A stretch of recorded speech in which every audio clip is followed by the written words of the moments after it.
আসসালামু আলাইকুম, কেমন আছেন সবাই? এই যে আমার সাথে যে হেরে দেখতেছেন, এই যে হেতে স্কুলে যাইতে লইলে এর ফেটে ব্যথা, বৃষ্টি বাদল, মানে মানুষ আগে আমরা যে ছোটবেলা 10-15 বছর আগের যে কাহিনী, এর ই কাহিনী এমন হেরে ধরছে। এই স্কুলে যাইতে লইলেই এর ফেটে ব্যথা, এর ই ব্যথা হি ব্যথা সব ব্যথা হেরে উঠে। এখন আমার পাগল বানাইলে ভাই গোসল দেবো, ভাই তোমার সাথে এনে যাবো হেন যাবো, মানে হের যন্ত্রণা মনে হয় ভাই তাহন যেত না। হের কত সিলিবিটি হইব, সিলিবিটি কি সিলিবিটি কিতা বুঝো কথা ক। হ্যাঁ, আর একটা ঘুরি আছে, আর তো সারাটা দিন ঘুরিটার টাইমটা ফাল্টাইব আর আমার কেউ বাইরে ঠিক করে দো।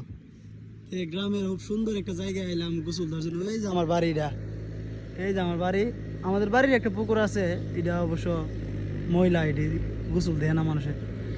আর এই যে একটা আগে খেতাল পাইতেছে, খুব প্রকৃতিটা খুব সুন্দর লাগে, এই জন্য এই জায়গায় গোসল দেওয়ার জন্য আসি।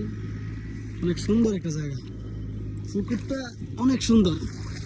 এই যে পুরা সুন্দর একটা ওয়েদার, এই জায়গায় আমি আসি গোসল টোসল দেওয়ার জন্য। সবাই ভালো থাকবেন, আসসালামু আলাইকুম।